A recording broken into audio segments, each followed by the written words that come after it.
नमस्कार। ज्ञान एक शक्ति है चैनल में आपका स्वागत है। क्या आप जानते हैं कि इस धरती पर आज भी एक ऐसी दिव्य जड़ी बूटी मौजूद है जिसके स्पर्श मात्र से इंसान का सोया हुआ भाग्य जाग सकता है। एक ऐसी अलौकिक वनस्पति, एक ऐसी संजीवनी जो केवल शरीर के प्राण ही नहीं लौटाती बल्कि आपके जीवन में, आपके घर में धन धान्य और समृद्धि की ऐसी वर्षा करने की क्षमता रखती है जिसकी आपने कभी कल्पना भी नहीं की होगी। ये कोई साधारण कहानी नहीं है। ये उस गुप्त ज्ञान का हिस्सा है जो युगों युगों से केवल कुछ सिद्ध तपस्वियों और भाग्यशाली आत्माओं तक ही सीमित रहा है। आज पहली बार हम उस रहस्य से पर्दा उठाने जा रहे हैं। उस लक्ष्मण बूटी का रहस्य जिसे घर लाने का अर्थ है साक्षात मां लक्ष्मी का अपने घर में आह्वान करना। इस वीडियो को अंत तक देखिएगा, क्योंकि जो ज्ञान आज आपको मिलने वाला है वो आपके जीवन को देखने का नजरिया हमेशा के लिए बदल सकता है। ये सिर्फ एक बूटी की कहानी नहीं, ये आपके और आपके भाग्य के बीच की उस अदृश्य कड़ी को जोड़ने का मार्ग है। हमारे धर्म ग्रंथ, हमारे पुराण केवल कहानियों का संग्रह नहीं है, बल्कि वे उन रहस्यों की कुंजी है जिन्हें आज का विज्ञान भी समझने का प्रयास कर रहा है। इन्हीं ग्रंथों में छिपा है त्रेता युग का वह प्रसंग जो आज भी हर भक्त के हृदय में श्रद्धा और आश्चर्य का भाव जगा देता है। ये प्रसंग है भगवान श्री राम के अनुज शेषनाग के अवतार लक्ष्मण जी के जीवन पर आए संकट का। जब लंका के युद्ध क्षेत्र में रावण के पुत्र इंद्रजीत यानी मेघनाथ ने अपने मायावी शस्त्रों से ऐसा प्रहार किया कि स्वयं लक्ष्मण जी मूर्छित हो गए। उनका शरीर निश्चेष्ट हो गया, श्वास की गति धीमी पड़ने लगी और ऐसा प्रतीत होने लगा मानो स्वयं काल उनके द्वार पर आ खड़ा हुआ हो। उस दृश्य की कल्पना कीजिए। चारों ओर हाहाकार मचा था। वानर सेना शोक में डूब चुकी थी। स्वयं मर्यादा पुरुषोत्तम श्री राम, जो इस चराचर जगत के स्वामी हैं, एक साधारण मनुष्य की भांति अपने प्रिय अनुज की दशा देखकर विलाप कर रहे थे। उनकी आंखों में आंसू थे, हृदय में पीड़ा का सागर उमड़ रहा था। उन्होंने लक्ष्मण के सिर को अपनी गोद में रखा और आकाश की ओर देखकर पुकार उठे, हे विधाता, ये तूने क्या किया? जिस भाई ने मेरे लिए राजपाट, माता पिता, पत्नी सब कुछ त्याग दिया, आज वही मेरे कारण मृत्यु शैया पर पड़ा है। उस समय प्रभु राम का दुख देखकर पत्थर भी पिघल रहे थे, हवाएं भी मानो थम सी गई थी। तभी उस निराशा के घने अंधकार में ज्ञान और अनुभव के सूर्य जामवंत जी आगे आए। उन्होंने श्री राम को सांत्वना दी और लंका में मौजूद सुषेण वैद्य को बुलाने का परामर्श दिया। सुषेण वैद्य ने लक्ष्मण जी की नाड़ी का परीक्षण किया और उनके चेहरे पर चिंता की लकीरें और गहरी हो गई। उन्होंने कहा, प्रभु लक्ष्मण पर हुआ प्रहार साधारण नहीं है। सूर्योदय से पहले यदि इन्हें हिमालय में स्थित द्रोणागिरी पर्वत पर चमकने वाली 4 दिव्य बूटियों मृत संजीवनी, विशाल्यकर्णी, सुवर्णकर्णी और संधानी में से एक संजीवनी बूटी का रस नहीं पिलाया गया तो अनर्थ हो जाएगा। ये सुनकर एक पल के लिए सन्नाटा छा गया। हिमालय कहाँ और लंका कहाँ? रात्रि का समय था और सूर्योदय होने में कुछ ही पहर शेष थे। इतने कम समय में ये असंभव कार्य कौन कर सकता था? किसकी गति वायु से भी तीव्र थी? किसके हृदय में इतनी श्रद्धा थी कि वो इस चुनौती को स्वीकार कर सके? तब सबकी नजरें एक ही भक्त पर जाकर टिकी, पवन पुत्र हनुमान, जिनके बल, बुद्धि और भक्ति की कोई सीमा नहीं थी। हनुमान जी प्रभु श्री राम के चरणों में गए, उन्हें प्रणाम किया और कहा, प्रभु आप चिंता ना करें, आपका ये दास सूर्योदय से पूर्व उस दिव्य बूटी को लेकर अवश्य आएगा। ये एक प्रतिज्ञा थी, एक भक्त की अपने भगवान से की गई प्रतिज्ञा। हनुमान जी ने अपने विराट रूप का स्मरण किया और एक क्षण में आकाश मार्ग में उड़ चले। उनकी गति इतनी तीव्र थी कि नक्षत्र पीछे छूट रहे थे। उनका संकल्प इतना दृढ़ था कि मार्ग की कोई भी बाधा उन्हें रोक नहीं सकती थी। परंतु क्या ये यात्रा इतनी सरल थी? नहीं। जब जब कोई शुभ और दिव्य कार्य होने को होता है, आसुरी शक्तियां उसे रोकने का पूरा प्रयास करती है। रावण ने हनुमान को रोकने के लिए काल नेमी नामक राक्षस को भेजा। उस मायावी ने साधु का वेश धरकर हनुमान जी का मार्ग रोका और उन्हें अपने छल में फंसाने का प्रयास किया। उसने हनुमान जी को विश्राम करने और सरोवर में स्नान करने को कहा ताकि समय व्यतीत हो जाए। परंतु हनुमान जी से बड़ा ज्ञानी कौन हो सकता है? उन्होंने उस राक्षस के छल को पहचान लिया और एक ही प्रहार में उसका अंत कर दिया। आगे बढ़ने पर उन्हें और भी बाधाओं का सामना करना पड़ा, परंतु प्रभु श्री राम का नाम जपते हुए वे हर बाधा को पार करते चले गए। अंततः वे उस स्थान पर पहुंचे जहां द्रोणागिरि पर्वत स्थित था। रात्रि के अंधकार में वो पूरा पर्वत करोड़ों सूर्यों के समान चमक रहा था। वहां एक नहीं हजारों जड़ी बूटियां थी जो दिव्य प्रकाश से आलोकित हो रही थी। प्रत्येक बूटी एक दूसरे से अधिक चमक रही थी। हनुमान जी दुविधा में पड़ गए। इनमें से संजीवनी कौन सी है? समय तेजी से बीत रहा था। सूर्योदय होने को था। यदि एक क्षण की भी देरी हो जाती तो लंका में सब कुछ समाप्त हो जाता। उस दुविधा के क्षण में हनुमान जी ने जो किया वो उनकी बुद्धि और भक्ति का सर्वोच्च उदाहरण है। जब वे संजीवनी बूटी को पहचान नहीं पाए तो उन्होंने अपनी संपूर्ण शक्ति का प्रयोग करके उस पूरे द्रोणागिरि पर्वत को ही उखाड़ लिया और उसे अपनी हथेली पर रखकर वापस लंका की ओर उड़ चले। ये दृश्य अकल्पनीय था। एक भक्त अपने भगवान के कार्य को सिद्ध करने के लिए पूरे पर्वत को ही उठा लाया था।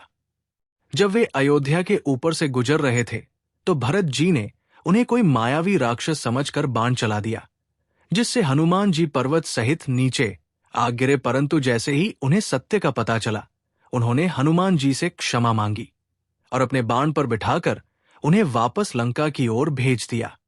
अंततः सूर्योदय से ठीक पहले हनुमान जी पर्वत लेकर लंका पहुंचे। सुषेण वैद्य ने तुरंत उस पर्वत पर संजीवनी बूटी को पहचाना, उसका रस निकाला और लक्ष्मण जी को पिलाया। रस पिलाते ही चमत्कार हो गया। लक्ष्मण जी ऐसे उठकर बैठ गए जैसे कोई गहरी नींद से जागा हो। उनके शरीर की सारी पीड़ा समाप्त हो चुकी थी। उन्होंने प्रभु श्री राम और जय हनुमान का जयघोष होने लगा। ये कथा हम सब ने सुनी है। ये हमें भक्ति की शक्ति और हनुमान जी की महिमा का पाठ पढ़ाती है। परंतु असली रहस्य इसके बाद आरंभ होता है, वो रहस्य जो आज हमारे विषय का केंद्र है। जब लक्ष्मण जी स्वस्थ हो गए तो श्री राम ने हनुमान जी से कहा, पवन पुत्र, तुमने मेरे भाई को जीवन दान देकर मुझ पर जो उपकार किया है उससे मैं कभी उरण नहीं हो सकता।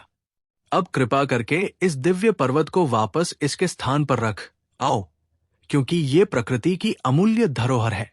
हनुमान जी ने आज्ञा का पालन किया और उस पर्वत को लेकर वापस हिमालय की ओर चले। अब यहीं से उस गुप्त अध्याय का आरंभ होता है जिसके बारे में बहुत कम लोग जानते हैं। शास्त्रों और लोक मान्यताओं के अनुसार जब हनुमान जी उस द्रोणागिरि पर्वत को वापस उसके स्थान पर रख रहे थे तो उस पर्वत का एक बहुत ही छोटा सा टुकड़ा, एक दिव्य कण जिसमें उन अलौकिक जड़ी बूटियों के बीज और अंश समाहित थे, टूटकर भारतवर्ष की भूमि पर, विशेषकर मध्य और उत्तरी भारत के घने जंगलों और घाटियों में आ गिरा। वो कण कोई साधारण पत्थर नहीं था, वो स्वयं द्रोणागिरि का अंश था। वो संजीवनी की आत्मा का अंश था। युगों युगों तक वो अंश धरती के गर्भ में दबा रहा, प्रकृति के तत्वों को सोखता रहा और दिव्य ऊर्जा से स्वयं को पोषित करता रहा। फिर समय के साथ उस दिव्य कण से एक नई प्रकार की वनस्पति ने जन्म लिया। ये ठीक संजीवनी तो नहीं थी, क्योंकि संजीवनी का कार्य प्राण देना था। इस नई वनस्पति का गुण कुछ और ही था, क्योंकि ये उस घटना के बाद जन्मी थी जिसने लक्ष्मण जी के प्राण बचाए थे। सिद्ध पुरुषों और योगियों ने इसे लक्ष्मण बूटी या लक्षणा का नाम दिया। उन्होंने अपनी दिव्य दृष्टि से ये जाना कि इस बूटी में प्राण देने की शक्ति तो नहीं, परंतु ये जिस भी स्थान पर उगती है या जिस भी घर में इसे स्थापित किया जाता है वहां ये भाग्य को एक नया जीवन दे देती है। ये दरिद्रता और दुर्भाग्य को सोख लेती है और उस स्थान पर सकारात्मक ऊर्जा का ऐसा चक्रव्यूह बना देती है कि धन, समृद्धि और सौभाग्य स्वयं उसकी ओर खींचे चले आते हैं। यही वो रहस्य है, यही वो ज्ञान है जो कहता है लक्ष्मण बूटी घर लाऊं सोने चांदी धन की वर्षा होगा। ये कोई मुहावरा नहीं है, ये उस दिव्य पौधे की अलौकिक क्षमता का वर्णन है।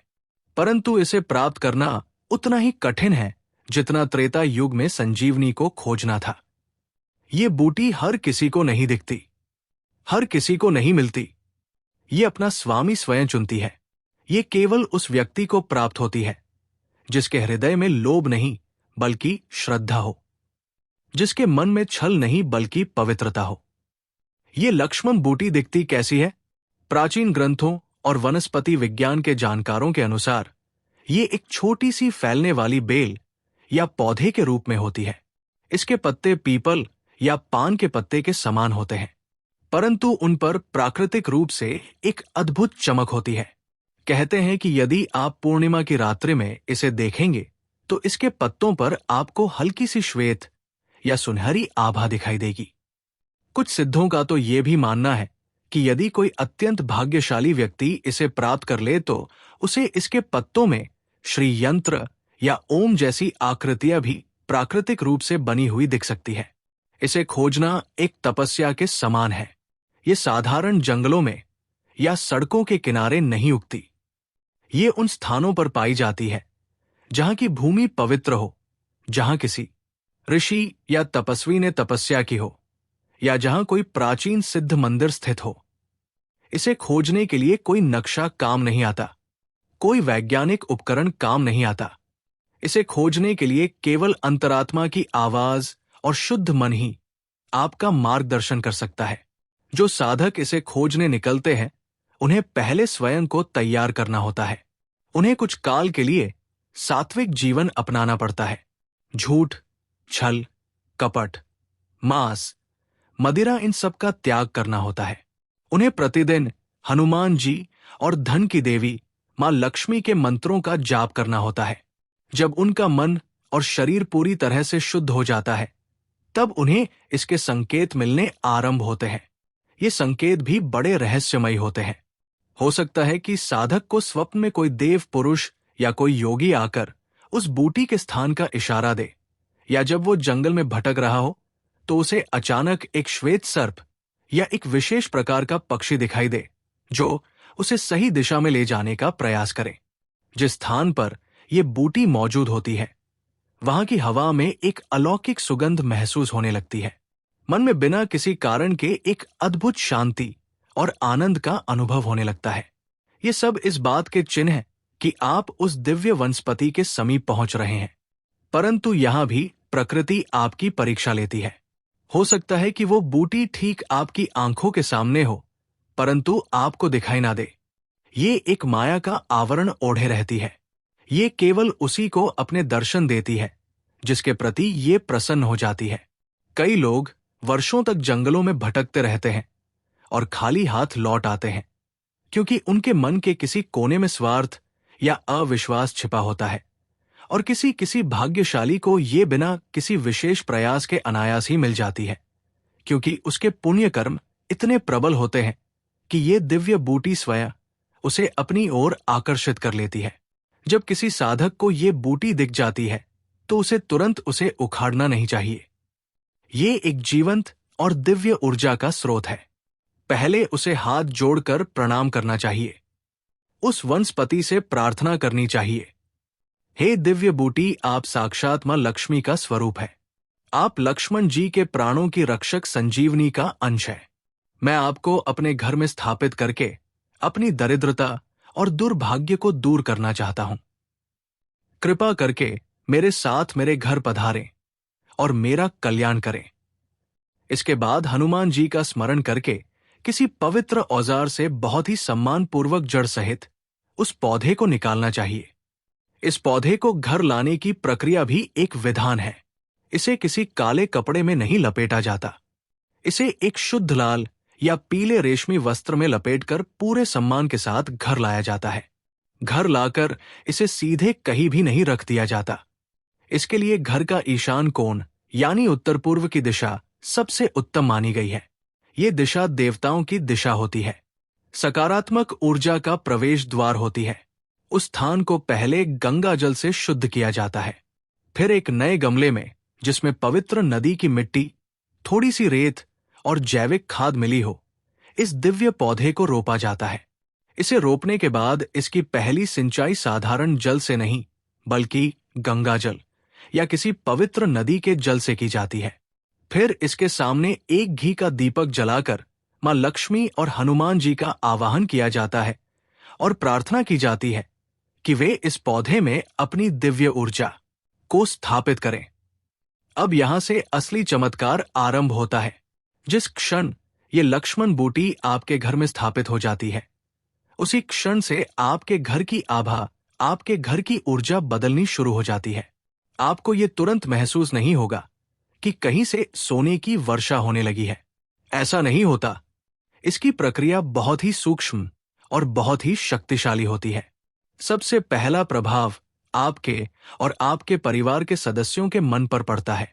घर में जो क्लेश, जो तनाव, जो नकारात्मकता का वातावरण था, वो धीरे धीरे शांत होने लगता है।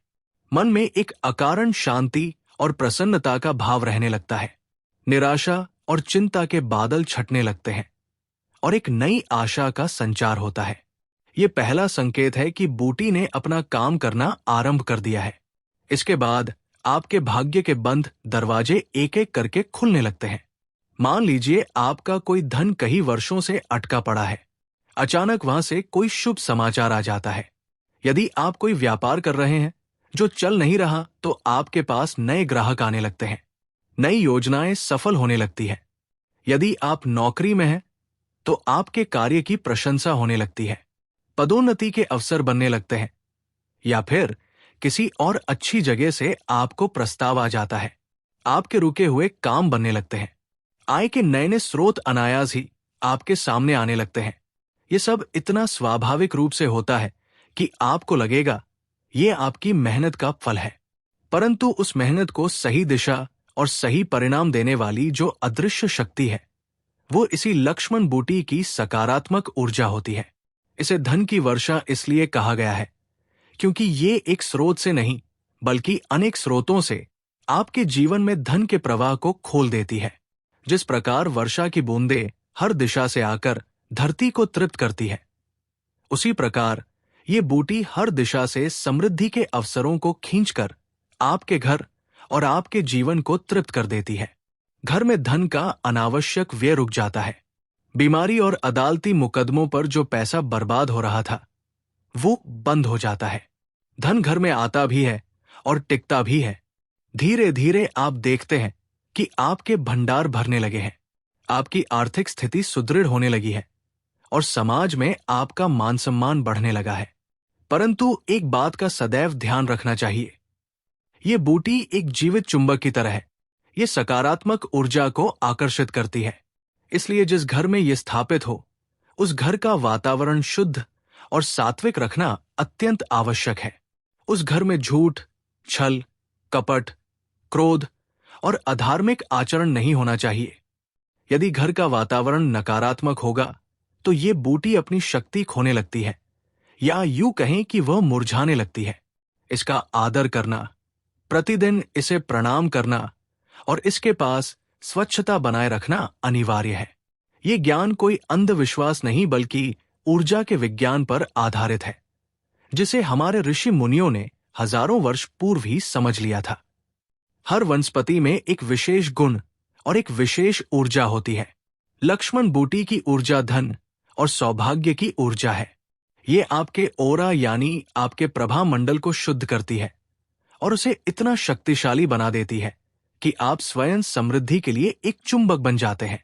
ये उस लक्ष्मण बूटी की महिमा है, संजीवनी का वो गुप्त अंश जो आज भी इस धरती पर मौजूद है, अपने सही अधिकारी की प्रतीक्षा कर रहा है। इसे पाना केवल भाग्य की बात नहीं, ये आपकी श्रद्धा, आपकी पवित्रता और आपके विश्वास की परीक्षा है। ये ज्ञान ही अपने आप में एक शक्ति है। ये समझना कि प्रकृति में हमारे कल्याण के लिए कैसे कैसे रहस्य छिपे हैं, यही तो असली ज्ञान है, ये दिव्य जानकारी, ये गुप्त ज्ञान जो युगों से छिपा हुआ था। आज हमने आपके समक्ष प्रस्तुत करने का एक छोटा सा प्रयास किया है। हम आशा करते हैं कि इस ज्ञान ने आपके भीतर एक नई आशा और एक नई श्रद्धा का संचार किया होगा। प्रकृति के इन रहस्यों पर विश्वास करना या ना करना आपके विवेक पर निर्भर है, परंतु हमारा कर्तव्य है कि हम अपने शास्त्रों और परंपराओं में छिपे इस अनमोल ज्ञान को आप तक पहुंचाते रहें। अगर आपको हमारी ये प्रस्तुति, ये दिव्य जानकारी पसंद आई हो, तो हमारे इस प्रयास को अपना स्नेह और समर्थन दें। हमारे चैनल ज्ञान एक शक्ति है को अपना बनाइए। इसे सब्सक्राइब करें ताकि हम भविष्य में भी ऐसे ही गहरे और रहस्यमयी विषयों पर आपके लिए ज्ञानवर्धक वीडियो लाते रहें। इस वीडियो को लाइक करके हमारा मनोबल बढ़ाएं और इसे अपने मित्रों और प्रियजनों के साथ शेयर करें ताकि ये अनमोल ज्ञान अधिक से अधिक लोगों तक पहुंच सके। क्या पता आपका एक शेयर किसी के जीवन में आशा की एक नई किरण ले आए। देखने के लिए आपका बहुत बहुत धन्यवाद।